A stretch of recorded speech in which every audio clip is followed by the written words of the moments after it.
لوگ تڑپ رہے ہیں، بجلی کے بل نہیں دے پا رہے ہیں، اور ان کی ذرا دیکھیں یہ کس لیول کی ایک ڈھٹائی ہے، اور انجام ان کا مجھے ایسا دکھائی دے رہا ہے کہ خدا کا کیری نازل ہوتا لگتا ہے۔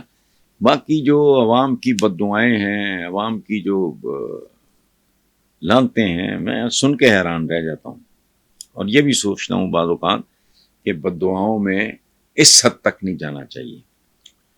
آخری خبر جو ہے کہ ایک بھائی نے، وہ 3 بھائی تھے، ایک بھائی نے دوسرے سے چھوٹا سا کوئی 1-1.5 مرلے کا 3 منزلہ مکان ایک نے دے دیا، تینوں مزدور ٹائپ، بھائی نے مارا، قتل ہو گیا۔ کس بات پہ؟ بجلی کے بل پہ۔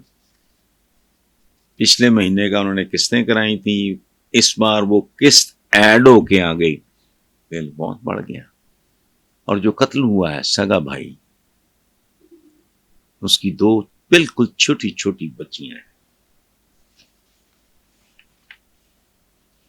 یہ پتہ نہیں، آئی ڈونٹ نو، خدایا ان کے سوٹ ہی نہیں رکتے، ان کی آنکھوں میں آنسو نہیں آتے، ان کی نیند نہیں خراب ہوتی، بے شرموں ڈھیٹوں کی طرح دندیاں نکالتے ہیں، بڑھ کے مارتے ہیں، دعوے کرتے ہیں۔ میں حیران ہوں۔ 3 بھائی تھے وہ، ایک نے کو میرا خیال دے دیا، ایک کو ڈیفالٹ کر رہا تھا، اس میں پیسے نہیں تھے، اس نے اشتعال میں آ کے انہوں نے لوگوں کو نیم پاگل کر دیا، اور اس سے پہلے کہ لوگ پاگل ہو جائیں، تو پاگل تو پھر کچھ بھی کر سکتا ہے۔ یہ بہتر ہے کہ بہرحال اس واقعے نے مجھے حابیل قابیل یاد دلا دی۔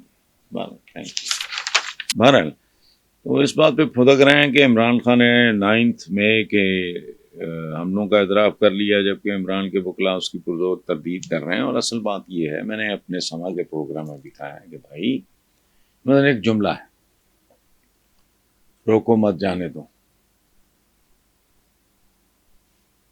اب ایک فلیٹ سا جملہ ہے، اس کی کیا سمجھ آئے گی سننے والے؟ اس کے 2 مطلب ہے، روکو مت جانے دو، دوسرا مطلب ہے روکو مت جانے دو، بالکل الٹ مطلب ہے دونوں باتوں کا، جملہ ایک ہی ہے۔ اب عمران کی جیسی اردو ہے یہ، وہ اس نے اگر کہہ دیا، اب اگر وہ اس کو اس کے ذہن میں اس کا کیا مطلب تھا، کیا وہ کہنا چاہ رہا تھا، اس جملے کی کنسٹرکشن آف سینٹینس جو ہے یہ بہت امپورٹنٹ ہوتی ہے، اور اس کے لیے جن کو زبان پہ عبور ہوتا ہے، عبور تو خیر کسی بھی چیز پہ نہیں ہوتا انسان کا، لیکن جو بندہ زبان پہ دسترس رکھتا ہے وہ بھی بعض اوقات غلط جملہ لکھ جاتا ہے۔ مثلا پورے ملک میں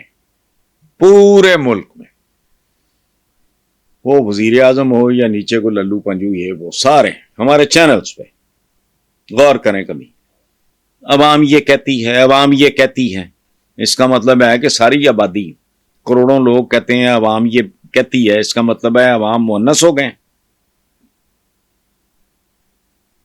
کبھی سنا آپ نے کہ عام آدمی یہ کہتا ہے؟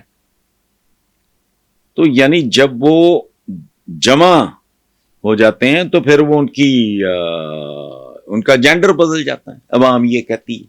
یہ بے شمار، میں نے کئی دفعہ پروگرام میں کہا ہوش کرو، آپ کے یہ جو سو کالڈ جو دانش بر تو پتہ نہیں کیا اینکر بیٹھے ہوتے ہیں، سیاستدان ٹکے کے احمق لوگ، نہیں آتی ان کو اگر اردو تو چلو یہ کوئی جرم تو نہیں ہے، باقی عدالت میں جا کے پتہ لگے گا، اس کو وہ ڈینائی کر رہے ہیں۔ اچھا، تو دوسری طرف انہوں نے پارلیمنٹ کے باہر بھوک ہڑتال وغیرہ کا، اب یہ شوشے ہیں، یہ چنگاریاں ہیں، ان میں سے کون سی چنگاری کسی وقت، مجھے اس بات کی ٹینشن رہتی ہے، اللہ نہ کرے کہ عذاب بن جائے، آگ بن جائے، الاؤ بن جائے۔ تو گورنر سندھ سابق جو ہیں نون لیگ کے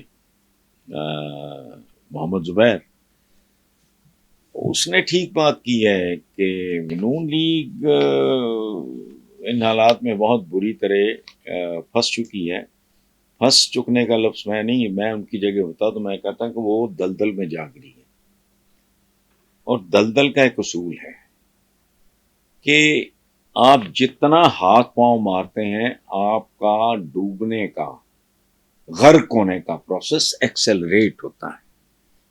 اللہ نہ کرے کبھی کوئی اگر دلدل میں جا گرے، اس کو چاہیے کہ بھئی اسٹے پٹ، ہلنا نہیں، چونکہ وہ سنک کرنے کا، اس کا دلدل اگر بہت زیادہ گھنی اور وہ گہری یا جو بھی کہہ لیں وہ، تو وہ بہت آہستہ آہستہ آہستہ آہستہ ڈوبے. لیکن اگر وہ ہاتھ پاؤں مارے گا وہ پروسیس تیز ہو جائے گا. یہی حال ہے نونڈی کا، اور انجام ان کا مجھے ایسا دکھائی دے رہا ہے کہ خدا کا کیری نازل ہوتا لگتا ہے. باقی جو عوام کی بد دعائیں ہیں، عوام کی جو لانتے ہیں، میں سن کے حیران رہ جاتا ہوں. اور یہ بھی سوچتا ہوں بعض اوقات کہ بد دعاؤں میں اس حد تک نہیں جانا چاہیے کہ اللہ کریں جو عذاب، اللہ کرے. مطلب یہ میں نے ایک بندے سے سنا کہ جو عذاب ہم پہ نازل ان کی وجہ سے ہوا ہے وہ ان کی نسلوں پہ. اب بہرحال وہ، لیکن ہمارے ہاں انا ہے، عداوت ہے، انتقامی سیاست ہے، لالچ ہے، لوبھ ہے، خود غرضی ہے، لوٹ مار کا پروانہ ہے. ذرا کبھی غور کریں آپ، جون جولائی کا مہینہ ہے، لوگ تڑپ رہے ہیں، بجلی کے بل نہیں دے پا رہے ہیں، اور ان کی ذرا دیکھیں یہ کس لیول کی ایک ڈھٹائی ہے. اس موسم میں، ان حالات میں، ان کے سوٹ، تمہارا لباس ہے، تھوڑا ابا بھی کیوں کدی انہیں سوٹ پایا ہے، ٹائیاں چڑھائی ہوئی ہیں، سوٹ پہنے ہوئے ہیں، لگے پھر رہے ہیں. وہ کیا کہتے ہیں، خوش رہو دوسروں کے خرچے پہ. وہ پی ایم ہاؤس تو سی ایم ہاؤس تو ڈی ایم ہاؤس تو پریزیڈنٹ ہاؤس، بل چھل تو ان کو ہے ہی کوئی نہیں. تو ظاہر ہے وہاں ٹھنڈ ہی ٹھنڈ ہے، ٹائیاں ہی ٹائیاں ہیں، سوٹ ہی سوٹ ہے. شرم آنی چاہیے. ہمارے حضور کا ایک حکم ہے کہ آپ پھل کھاؤ تو چھلکے بار نہ پھینکو، شاید پڑوسی کے بچے کے دل میں ہوک اٹھے اس نے نہ کھایا. ان کو یہ بھی شرم نہیں آتی کہ جن لوگوں کے لیے 2 وقت کی روٹی عذاب ہو گئی ہے، یہ ڈیزائنرز اور برانڈڈ اور یہ وہ کپڑے پہن کے. لیکن بہرحال یہی وہ بے شرمی، بے حیائی، ڈھٹائی اور خود غرضی ہے جس نے اس ملک کو یہاں تک پہنچایا.